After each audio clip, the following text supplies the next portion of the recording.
सकता कि जो मुस्लिम है तो हमारे हिंदू भाई हैं, सबको पता है, इन मुस्लिम को भी पता है, हमको भी पता है, हम सदा साथ रहे हैं, है ना। वो जो मुस्लिम बाहर से आए हुए आतंकवादी टाइप के हैं, पाकिस्तानी, उनको बाहर करने का आर्डर है। बाकी तो हमारे परिवार के लोग ही हमारे साथ देश को आज़ाद कराए हैं। हिंदू मुस्लिम सिख ईसाई चारों भाई, पुराना हमारा नाता है इनसे, इनको अलग थोड़ी कर सकते हैं। लेकिन आप आपस में लड़ा करके अलग करना ये बुरी बात है। कहीं शिवसेना है, कहीं बजरंग दल है, सभी हिंदू राष्ट्र घोषित करने के चक्कर में लगे, साथ में ये भी जुड़ जाएंगे। अब अच्छा है, हमारा आशीर्वाद है, सब मिल करके इसको हिंदू राष्ट्र घोषित कर दें। हम भी यही चाहते हैं। आप चाहते हैं? क्यों नहीं चाहते? जब हिंदुस्तान इसका नाम है, हिंदू राष्ट्र घोषित होना चाहिए। कहीं ना कहीं जो बाबा, लेकिन ये नहीं कि हिंदू के अंदर जितने जाति के लोग हैं उनको आपस में लड़ाया जाए, भिड़ाया जाए, है ना। केवल देश के अंदर विद्रोह किया जाए, इसको हिंदू राष्ट्र घोषित करना नहीं कहते। हिंदू राष्ट्र के अंदर उसमें सारे समाज को, सारे संप्रदाय को एक साथ रखा जाए, मिला के रखा जाए, उसको हिंदू राष्ट्र कहते हैं। तो जानते हो, चमत्कार को नमस्कार, कोई चमत्कार होना चाहिए, कोई ढोंग होना चाहिए, कोई ऐसा कला होना चाहिए। आप में हाथ में संतरा आ जाए, नहीं समझे, कागज़ को नोट बना दो, उसी को चमत्कार है। आसाराम को साधु कहिए तो आसाराम साधु थोड़ी है ना, रामपाल साधु थोड़ी है। ये सब तो ढोंगी है। अब उनको आप बाबा कह दीजिए, हमारे से तुलना कर दीजिए तो गलत बात है ना। अच्छा, वो लोग ढोंगी हैं? उनका कोई पंते नहीं है। जी। वो तो कथा प्रवक्ता है। कथा बाजते बाजते सेवक के भगत बन गए, सेवक को भगत बना लिए, फिर उनके गुरु बन गए। और आप लोगों ने बाबा को उनको नाम दे दिया, उपाधि दे दिया। कहीं ना कहीं लोग उनकी जो है पूजा अर्चना अपने घरों में करते हैं। तो जो जिसको भी गुरु, एक परिवार को भी किसी गुरु बना लेंगे तो सेवक उनकी पूजा अर्चना करेगा। गुरु का पूजा करना तो सबका धर्म होता है। आज कहीं ना कहीं आसाराम बाबू जो है जेल में है, सलाखों के पीछे हैं, तो अपने कर्मों के कारण है। जी। जो बुरे कर्म करेगा उसको दिन ऐसा तो आएगा, आज निकल आएगा।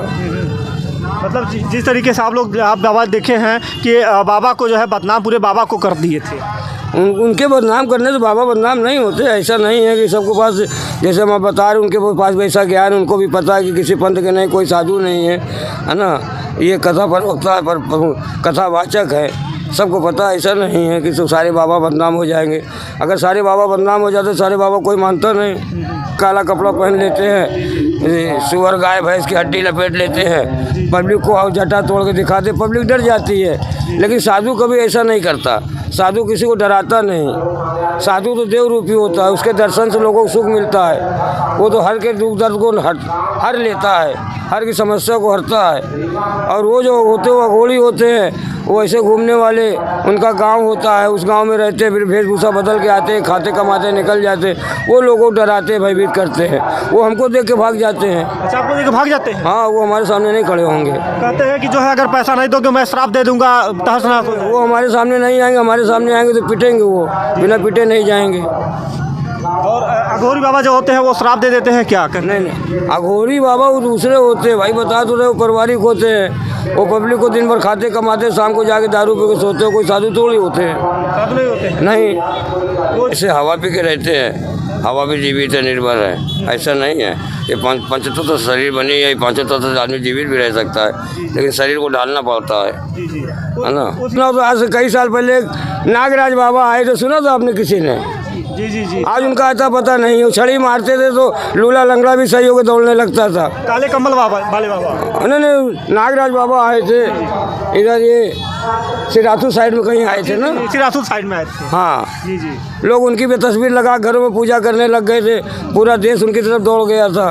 फिर वो कुछ ही महीने बाद गायब हो गए, क्यों किसी कुछ ठीक हुआ नहीं। कहीं ना कहीं एक बाबा और आए थे, कम्बल वाले बाबा आए थे, वो भी जो है कई 2-4 सालों तक मेहनत किए, उसके बाद जो है पैसा लेकर फरार हो। इसके पहले एक घड़ी बाबा भी आए थे, कितने आगे चले गए। लेकिन चमत्कार को खुशी से नमस्कार होगा ना। जी। अच्छा, ये बताइए, कहीं ना कहीं अगर इन बाबा जो है ऐसे चमत्कार करने लगे तो हॉस्पिटल और जो है अनेक प्रकार के जो है ये सब बंद हो जाएं। सच है ये। नहीं, चमत्कार होता है, आशीर्वाद से होता है, लेकिन हाईलाइट में ऐसे नहीं होता। व्यापार नहीं होता, बिजनेस नहीं होता। उनको गार्ड की ज़रूरत नहीं। एक से एक वैद्य, एक से एक फकीर पड़े हुए, जिनके विभूति से बड़े बड़े रोग कर जाते, आशीर्वाद से कर जाते, है ना। ऐसा नहीं कि नहीं है। है, लेकिन इस टाइप का जो तो ऐसा नहीं, अगर है तो फिर कुछ करते हैं, अच्छी बात है। तो ये जान लीजिए कि मैं आज प्रयागराज में आ चुका हूँ। माघ मेला 2023 जो है स्टार्ट हुआ था और जो है अब जो है धीरे धीरे ख़त्म होने वाला है। और जिस तरीके से हमारे साथ जो है एक राम घाट पे जो है एक बाबा जी हैं और जो कि जो है पंचदश नाम जूना अखाड़ा के जो है ये महंत हैं। तो आइए मैं उनसे बात करूंगा कि किस प्रकार से इनकी जीवन शैली है और किस प्रकार से जो है अपना जीवन व्यतीत करते हैं। क्या नाम है बाबा जी आपका? हमारा नाम महेंद्र मुन्ना गिरी जी महाराज है। मैं पंचदश नाम जूना अखाड़ा तेरा मड़ी का नागा बाबू नागा सन्यासी हूँ। बाबा जी ये बताइए आपकी जीवन शैली कैसे होती है, कैसे आप जीवन अपना व्यतीत करते हैं? हमारी जीवन शैली क्या है कि हमारी जीवन शैली समाज के लिए है। समाज में खुश रहते हैं और समाज के लिए जीते हैं। अपना जंगल में रहने का स्थान है। एकांत में भजन होता है, गुरु महाराज का जाप होता है, दत्त भगवान की पूजा झूठ बत्ती आरती होती है, भजन होता है। कुंभ माघ मेला लगता है तो चले आते हैं दर्शन मेला के लिए। तो कैसे जो है बाबा आप जो है ये बाबा बने और ये आपका जाने का उद्देश्य क्या रहा इस अपनी जीवन शैली में? ये तो हमारा बचपन से उद्देश्य था कि हम समाज सेवा करेंगे, है ना। समाज सेवा करने के लिए हम रजोगुणी थे भी, तो हमारा रजो योग था, तो हमको समाज सेवा करना था।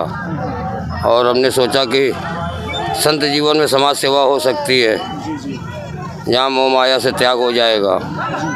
इसलिए हमने संसार को त्याग करके, मोह माया को, परिवार को त्याग करके संसार से नाता जोड़ा। तो बताया जाता है कि जो संत होते हैं एक निराधार जो है वो बिना जो है अपने घर और से कोई मतलब नहीं होता है। हाँ, ये सत्य है। हम लोग कभी घर पलट के जाते नहीं ना, आज तक कभी गए हैं, है ना। तो और जो है आप जो है इतनी ठंडी पड़ी, विकराल ठंडी पड़ी, मगर आप जो है कपड़ा वस्त्र धारण नहीं किए, ये कैसा है? हाँ, ये तो अपना त्याग तपस्या होती है। और फिर रहते रहते गुरु महाराज का भजन करते करते आदत सी पड़ जाती, ऊपर वाले विश्वास हो जाता है कि हमको जिंदा मुर्दा जीवित रखेगा, है ना। वो रखता भी है, हम लोग भजन करते हैं। तो आपको क्या ठंडी नहीं लगती है?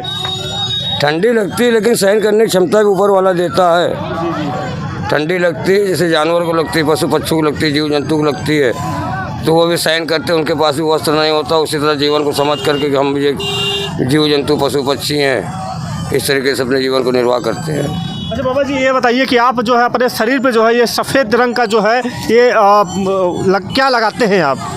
ये हमारी धोने की भभूति है। जी। इसको लगाते हैं, ये काम क्रोध लोभ मोह माया से दूर रखता है। एक हिसाब से हमारा वस्त्र भी है, कवच भी है ना। तो भभूति कैसे बनाते हैं आप, कैसे बनता होगा ये भभूति जंगल के में गाय के गोबर उसको इकट्ठा करके धुने में चतन करके उसको बनाई जाती है।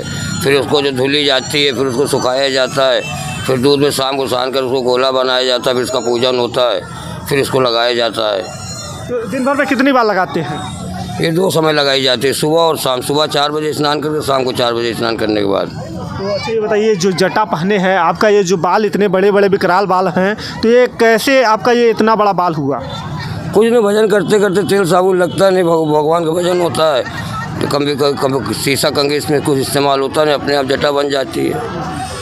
और बाबा होते हैं कि जो है मसानों में जो है वहाँ पे हड्डी खाते हैं और जो है ऐसे करते हैं, तो उनका क्या वो भी हमारे समाज के हैं, और लेकिन उनका अपना अपना भजन करने का रास्ता अलग अलग है। कोई हाथ ऊपर करके खड़ा हो जाता है, कोई जंगलों में चला जाता है, कोई बर्फ़ों के बीच में गुफाओं में चला जाता है, कोई मंदिरों में एकांत में जंगलों में जाकर भजन करता है। उसी तरह ये मसान पे जाके से हम पूजा पाठ करते, 12 साल की इनका तपस्या होती है। उसमें कोई ज़रूरी नहीं कि जो मासे मदिरा खाए, उनकी सेवा भी करते हैं। बस मसान पर रहते, शाकाहारी भी रहते। कुछ सन्यासी मांस मदिरा भी सेवन करते हैं, मसान बाबा को चेतन करने के लिए, महाबाल को चेतन करने के लिए। लेकिन सारे हड्डी भी खा के पचा लेते हैं? नहीं, ऐसा नहीं होता कि सारे हड्डी खा जाते हैं, है ना। जो पचाते हैं तो उनको जब शक्ति आ जाती तभी वो पचा पाते, तभी मसान पर रह पाते हैं। हाँ, वहाँ रहने के लिए भी तपस्या होती है। जब ऊपर वाले की दत्त भगवान की माया होती है, महाकाल की माया होती है, तभी वो वहाँ रह सकते हैं। ये जो मुकुट लगा है, कैसा मुकुट है आपका? ये मुकुट तो हमारे गुरु महाराज का है। गुरु महाराज हमारे लगा भजन किया करते थे, फिर वो देवलीन हो गए, ब्रह्मलीन हो गए, तो उन्होंने हमको उससे पहले जो तो भेंट कर दिया था 6 महीने पहले। तो ऐसे बाबा यहाँ पे माघ मेला में जो है ऐसे ऐसे बाबा आते हैं। अभी देखिए एक जौ वाले बाबा हैं, वो जो है कहीं ना कहीं जो है इतने हाईलाइटेड हो गए हैं, तो उनका क्या है, कैसा राज है वो? हाईलाइट होना तो एक अपना मीडिया प्रवास हो जाते हैं। हाईलाइट जिसको इच्छा है अपना फ़ोटो छपवाने की, प्रचार करने की, वो अपना हाईलाइट करता है, बैनर पोस्टर भी छपवाता है, सब कुछ करता है। हाँ, अब हम लोग भजन करने वाले हैं। अब आप लोग आ गए तो सामने पर पूछ लिया तो बता दिया, नहीं तो जंगलों में रहते तो हम लोग कहाँ हाईलाइट होने पसंद भी नहीं है हमको। क्या ऐसे ही बाबा होते हैं जो सर पे जो है जौ उगा लेते हैं और चना उगा लेते हैं? क्यों नहीं होते? वो तो जो आप कहीं भी उगा सकते हैं। तो मतलब मिट्टी रख के उगा सकते हैं, कैसे उगा सकते हैं? मिट्टी रख के उगा सकते हैं। तो बिना मिट्टी के वो बता रहे थे कि मैं बिना मिट्टी का उगाया हूँ और सर पे अपने। अब वो तो हम देखे नहीं, उनके बारे में क्या बात करें। अब आप गए, आप देखे, हम तो अपने स्थान पर रहते हैं। तो वहाँ पे लोग जो है बहुत भीड़ लगती है वो बाबा के यहाँ। हाँ, ये एक चमत्कारी है। अगर हाथ की सफाई कुछ उनकी शक्तियाँ भी हैं, लेकिन हम तो अपने में आनंद रहते हैं। गुरु महाराज भजन में रहते हैं, अपने स्थान पर रहते हैं। जो आप लोग बता दिए वो देख लिए, वो समझ लिए। अच्छा बाबा, ये बताइए कि आप जो है जिस तरीके से यहाँ पे सेवा करते हैं और जो है आप जो है जंगलों में रहते हैं, तो क्या आपको डर नहीं लगता है? डर लगता क्यों नहीं, डर लगता है, लेकिन गुरु महाराज पे विश्वास होता है, दत्त भगवान विश्वास होता है अपने गुरु महाराज पे। उनके नाम लेके पड़े रहते हैं, सारा डर खत्म हो जाता है। वही हमारा त्याग तपस्या का साधन होता है। उससे से हम परिवर्तित होते हैं, उससे से हमें सहन शक्ति बढ़ती है, उसी से परमात्मा का विश्वास होता है ना। अच्छा, खाना वाना कैसे होता होगा आपका? जो है जो खाना वाना खाते होंगे, कैसा होता होगा खाना? खाना वाना तो हमारे तरीके से हम 12 साल बिना खाए भी रहे हैं। फल फ्रूट सारा त्याग कर चुके हैं। अभी 2 साल से एक टाइम का भोजन पर शुरू करे हैं। फिर हमारी इच्छा हो जाएगी फिर त्याग कर देंगे। तो 12 सालों तक आपने कुछ नहीं खाया? नहीं, वो कुछ नहीं खाया। वो थोड़ा बहुत सब्जी वब्जी शाम को एक आध कटोरी पा लिया करते थे। कहते हैं कि बिना खाए पिए जो है कोई जीवित नहीं रह सकता है। आप जो है बता रहे हैं 12 सालों तक नहीं खाया। नहीं, कितने हिसाब से जो है आप ढाल चुके हैं। हाँ, तो आगे 2025 में क्या करने वाले हैं? माघ मेला, कुंभ मेला लगने वाला है 2025 में, तो क्या करने वाले हैं? कुछ नहीं, जैसे अभी आए वो उस समय आएगा। दान भंडारा जो हमसे होगा वो करेंगे गुरु महाराज के नाम से, अखाड़े के नाम से, है ना। हम लोगों को काम में आते हैं, कुंभ मेला में दान भंडारा करते हैं, लोगों को दर्शन देते हैं, उनको आशीर्वाद देते हैं। बस हमारा यही काम, वही हम करेंगे। तो जिस प्रकार से क्या भंडारा वहाँ यहाँ पे करते हैं? हाँ, करते रहते, सदा चलता रहता है। बताया जाता है कि जो ये चंदा मिलता है ये लोग देते हैं और श्रद्धालु आपको देते हैं, तो इसी से जो है भंडारा भी होता होगा? ऐसा कोई ज़रूरी नहीं है कि लोग आगे देते तभी हम लोग कहीं और रहते, जंगलों में रहते, 10-10 रुपये इकट्ठा होता, भजन इकट्ठ करते, 4 साल 5 साल वहाँ जो माया होती है उसको ला के हम लोग कुंभ में दान करते हैं। अच्छा, जैसे कि आप यहाँ पे आज विराजमान है अपने सिंहासन पे, तो क्या ये लगता है कि जो है आप दिन रात जो है बताते हैं कि आप जब नींद में सोते हैं तो आपको कोई डिस्टर्ब नहीं करता? हाँ, ये हमारे अखाड़े का, हमारे साधु पंथ का नियम है कि जब साधु सोता रहे उसको जगाना नहीं चाहिए। साधु और शोर को सोते हुए नहीं जगाना चाहिए। तो फिर कितने घंटे सो लेते हैं नियर अबाउट? साधु तो 24 घंटा जगता है। जब सोता भी है तो जगने के समान होता है। वो हमेशा चेतन मुद्रा में रहती है ना। उसको जरा से हाथ होगी उसकी नींद खुल जाएगी। सोता क्या रहता है, साधु तो भजन करता है। अच्छा, तो उस स्थिति में आपको अगर कोई डिस्टर्ब कर दिया तो क्या होता है, क्या ऐसा परिस्थिति? कोई बहुत बड़ी बात नहीं है। हमारी इच्छा हो तो उठे, नहीं इच्छा हो नहीं उठे, उसमें कोई बात नहीं है कि हम उठ जाएंगे तो किसी कुछ बोल देंगे, डांट देंगे, ऐसा नहीं है। मतलब डांटते नहीं है किसी को? नहीं, ऐसा नहीं है। तो कहते हैं कि बाबा अगर निंद्रा में रहते हैं, अगर कोई अगर जगाता है तो उसको श्राप दे देते हैं? नहीं, ऐसा कुछ नहीं है। लेकिन सोते हुए साधु को जगाना नहीं चाहिए। ये गलत है। किसी को सो रहा है तो क्योंकि साधु हर समय सोता है, जब कभी वो सोता है तो भजन करता रहता है, इसलिए उसको भजन से हटाना होता है। इसलिए साधु को सोते हुए जगाना नहीं चाहिए। जब साधु सोता है तो वो भजन करता है। तो कहते हैं कि जो है एकदम जो है बाबा लीन रहते हैं अपने उसमें, निद्रा में लीन रहते हैं। निद्रा में लीन नहीं, भजन में लीन हो जाते हैं। जितनी देर लेटते हैं उतनी देर उनका भजन चलता है। तो मतलब दिन भर में जो है कम से कम 4-5 घंटे सो लेते हैं आप? हाँ, 2 घंटा 4 घंटा रात को हो गया, 2 घंटे सुबह हो गया, दोपहर में। अच्छा, आपका जो है यहाँ पे श्रद्धालु जितने आते हैं दर्शन करने के लिए, आपके जो है देखने की चाहत जो है आपको देखने के लिए यहाँ बेताब रखते हैं, तो कहते हैं कि बाबा जो है नींद में है तो कोई डिस्टर्ब नहीं करता है, आपको जो है चंदा दे के चला जाता है। हाँ, आते हैं, दर्शन करते हैं। चंदा देना कोई ज़रूरी नहीं, चंदा करना कोई नियम है नहीं। चंदा तो उसको कहते हैं जो चंदा मांगा जाए, रसीद काटा जाए। यहाँ तो श्रद्धालु दान करता है, चंदा नहीं देता, है ना। जिसकी जो इच्छा है दान के, दर्शन करने वाले हज़ारों आते हैं, दान करने वाले सैकड़ों आते हैं। तो ये जान लीजिए कि बाबा एक ऐसी स्थान पे हैं जहाँ पे राम घाट की जो है आरती भी होती है, शाम को जो है आरती भी होती है। बाबा यहीं से जो है दिव्य दरबार लगा लेते हैं। हमारा दिव्य दरबार हमेशा नहीं लगा रहता है। यहीं से बाबा बने राम घाट से ही। हाँ, हमारा स्थान यही है। तो यहाँ से आरती तो एकदम पास में ही होती है सामने। हाँ, इसी स्थान पर होती है जहाँ हम बैठे हुए, मेले के समय किनारे होती है, बाकी समय यहीं ऊपर होगी, सब बने हुए स्थल। तो आरती जब होती होगी तो बाबा कैसा लगता होगा आपको? अब समाज को कैसा लगता होगा, बाबा तो अच्छा लगने के लिए इसको स्थापित किया है ना। अच्छा लगना चाहिए, सुंदर लगना चाहिए, सुंदर होता है, अच्छा होता है, प्रेम है, भाव है लोगों में, भक्तों में। तो अच्छा ये बताइए, जिस तरीके से ये बाल उल है तो ये क्या मान्यता है का कि आपका जो है ये कहीं न कहीं बनवाएंगे बाद में? नहीं, मान्यता नहीं, हमारा पंचकेश एक ही बार उतरता है, उसके बाद फिर कभी नहीं उतरता। कभी कोई दिक्कत हो गई, बीमारी हो गई, शरीर अस्वस्थ हो गया, तब कोई मजबूरी आ गई तो उस समय 5 केस उतरेगा, है ना।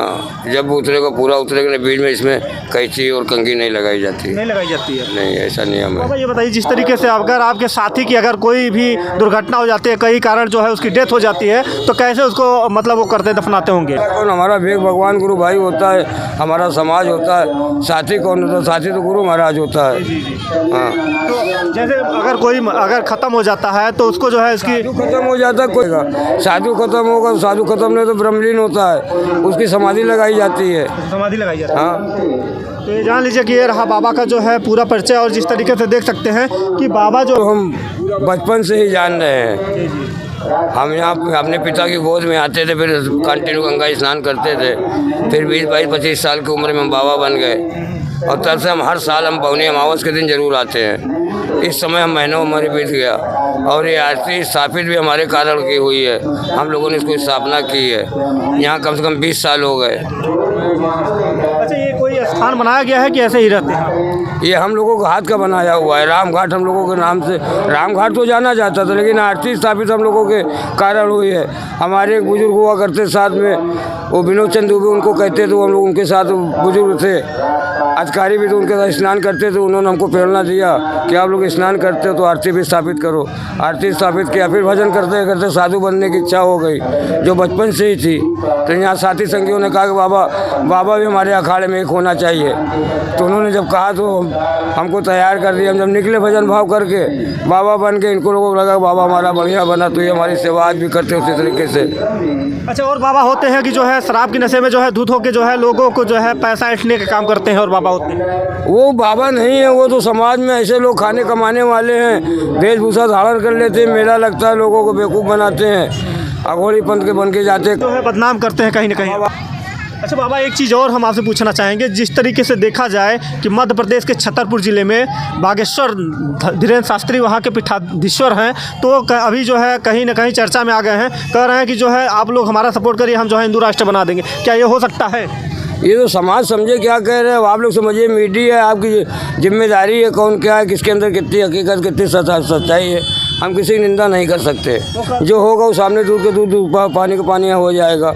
अगर उसके अंदर कुछ होगी तो स्थापित करेंगे, अन्य जिनका आसाराम के तरीके उनको भी अंदर कर देगी। वो कहते हैं पूरे खानदान का नाम बता देते हैं, पूरे जो है अपनी कुंडली के बारे में बता देते हैं। ठीक है, बता देते तो लोग उनको देर रूप में पूजेंगे, है ना। जी जी, बहुत भीड़ लगती है वहाँ मंदिरों में, कहते हैं। तो आज के क्या ये ऐसे हो सकता है कि जो है कहीं ना कहीं जो है अपने हिंदू राष्ट्र को जो है वो कहीं ना कहीं बातें ऐसी बोली हैं कि जनता जो है उन पे जो है टिप्पणी कर रही है? तो बहुत से लगे हुए हैं, बहुत से नेता लोग लगे हैं, बहुत से समाज के लोग लगे हुए हैं। जैसे कि ये बताइए, जैसे कि हिंदू और मुस्लिम, सिख, ईसाई सब हम सब है भाई भाई, तो कहा जाता है कि जो है क्या हिंदू राष्ट्र घोषित कर देने से क्या जो मुस्लिम है क्या वो पाकिस्तान चले जाएंगे? नहीं, ऐसा हो ही नहीं। आपने देखा होगा छोटे छोटे बच्चे किताब लेकर निकलते हैं, उसमें चटाई लेकर उसमें एक का सिक्का डलवाते हैं, आधी भविष्यवाणी कर देते हैं, तो उनकी एक पढ़ाई होती है। अब ये थोड़ा सा ग्रेजुएशन टाइप के हो गए हैं, ये ज़्यादा पढ़ाई पढ़ लिए तो थोड़ा अंदर तक की बता देते हैं, बाकी सब अनुभव की बातें हैं। ये एक अनुभव है, पढ़ाई नहीं है, मतलब ये कोई चमत्कार इसमें नहीं है, ये लोगों की दिनचर्या है। जो उनको क्या कहेंगे? पहले जो एक सिक्का डलवाते थे, कहते थे डालो बता देंगे, फिर वो बताते थे कि आपका 4 बार एक्सीडेंट हो गया, 3 बार आप मरने से बचे, 2 बार आप तगड़े बीमार हो गए, आपके पास बहुत धन आया, आप पकड़ नहीं पाए। तो एक ये अनमुमकिन बात है। समाज में ऐसी बातें होती रहती है, 100 में से 80 लोगों ऊपर सही उतरती है। वही पढ़ाई इनके पास है, इनके पास ज़्यादा पढ़ाई है। वो छोटी क्लास पढ़े इसलिए 1 रुपये के लेकर गाँव का घूमते हैं, ये ज़्यादा पढ़ाई पढ़ ली है इसलिए मंच में लगा के बताते हैं। अच्छा, मतलब ये सही बातें हैं, गलत कहीं बातें हैं? भाई ये पढ़ाई बता तो दिया है कि पढ़ाई यही है, ये एक पढ़ाई है। आपने कहा पहले